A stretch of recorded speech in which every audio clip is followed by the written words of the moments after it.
নমস্কার। আজকে আমি খুব সহজভাবে মুচমুচে ডিমের টেবিল ঘরেই বানিয়ে নেব, যেটা কাসুন্দি বা টমেটো সস দিয়ে খেতে খুবই ভালো লাগে।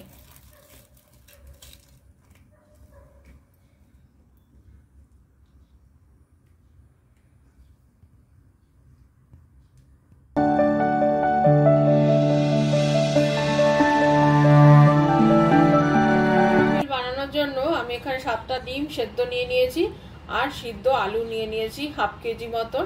এবার আমি আগে আলুটাকে চটকিয়ে মশলা দিয়ে তৈরি করে নেব। আলুটাকে আমি খুব ভালোভাবে স্ম্যাশ করে নিয়েছি।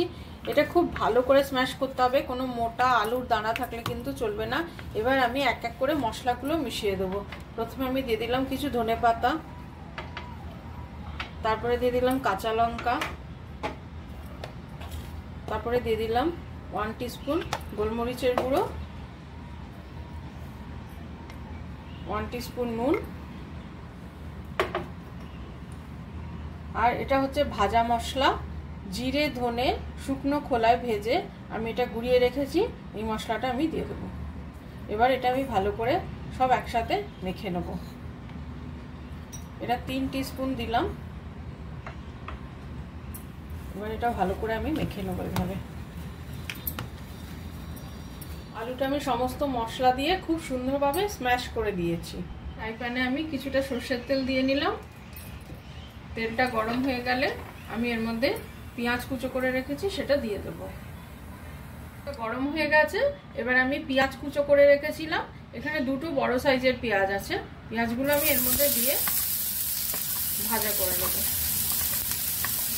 হালকা ভাজা হবে, এটা কড়া ভাজা হবে না।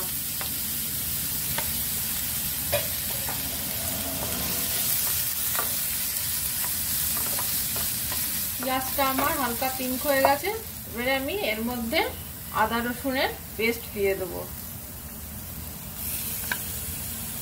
বড় টেবিল চামচ দিয়ে দিলাম। আবার এটা ভাজা ভাজা করব। এই সময় এর মধ্যে আমি একটু হলুদ গুঁড়ো মিশিয়ে দেবো আর অল্প নুন মিশিয়ে দেবো।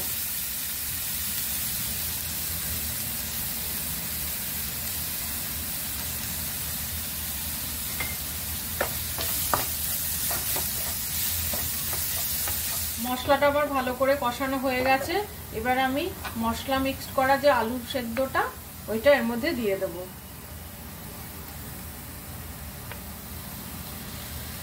তারপরে আলুটাকে খুব ভালো করে কষিয়ে নেব। এর মধ্যে সেদ্ধ আলুটা আমার খুব ভালোভাবে কষানো হয়ে গেছে। আলু যত ভালোভাবে কষাবেন ডিমের টেবিল খেতে তত বেশি ভালো লাগবে। ডিমের টেবিলের জন্য ডিমটাকে তৈরি করে নেব। সেদ্ধ ডিমটাকে আমি এরকম অর্ধেক করে নেব। আপনারা চাইলে গোটাও রাখতে পারেন। ডিমগুলো সব আমি 2 টুকরো করে নিয়েছি। এবার এর উপর আমি অল্প নুন আর অল্প গোলমরিচের গুঁড়ো ছিটিয়ে দেব।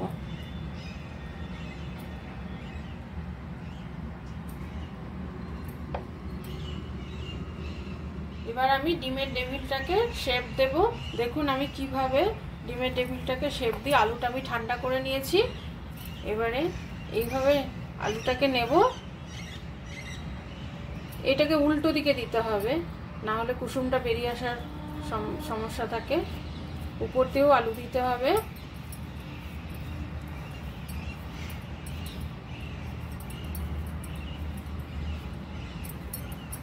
এই আমি শেপ দিয়ে দিলাম।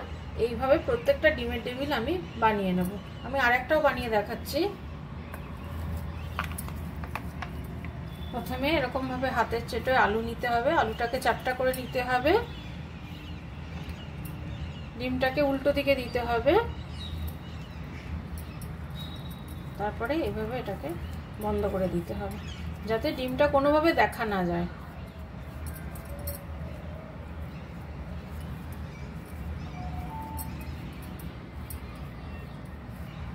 এই হয়ে গেল। আমি ডিমের টেবিলের শেপ দিয়ে দিলাম। এবার এটার উপর কোটিং হবে। আমার সবগুলো এইভাবে গড়া হয়ে গেছে। আমি এখানে হাফ কাপ মতন ময়দা নিয়েছি। ময়দাটা আমি এখানে দিয়ে দিলাম। এর মধ্যে আমি গোলমরিচের গুঁড়ো দেব আর নুন দেব।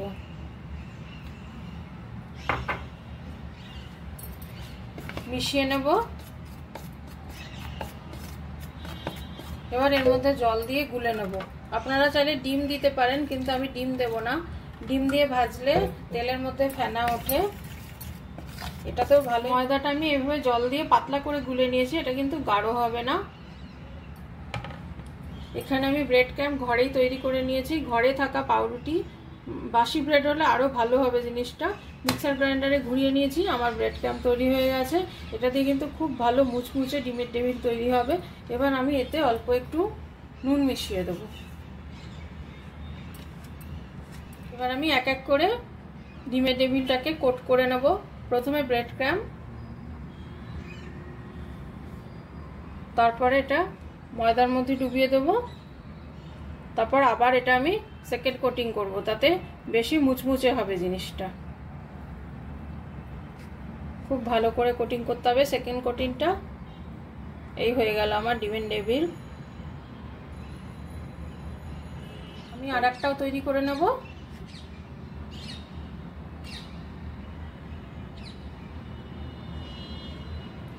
ময়দার মধ্যে কোট করে নিয়ে সেকেন্ড কোটিং দিয়ে দেব। এরকম করে করলে ডিমের টেবিলটা কিন্তু খুবই মুচমুচে খেতে লাগে। ডিমের টেবিলগুলো আমার সুন্দর করে কোটিং করা হয়ে গেছে। আপনারা চাইলে এগুলো যখন খাবেন তখন ভাজবেন, আর বাকিটা ফ্রিজে রেখে দিতে পারেন। 2-3 দিন পর্যন্ত এটা কিন্তু ভালো থাকবে। তেল আমার গরম হয়ে গেছে, এবার আমি এক এক করে ডিমের টেবিলগুলো ভেজে নেব।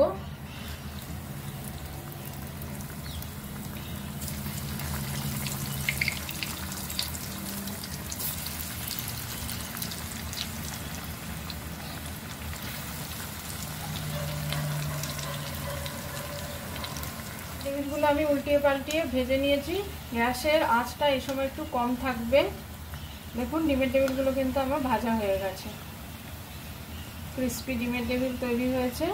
যদি আপনাদের আমার এই রেসিপিটা ভালো লেগে থাকে তাহলে সাবস্ক্রাইব করে দেবেন।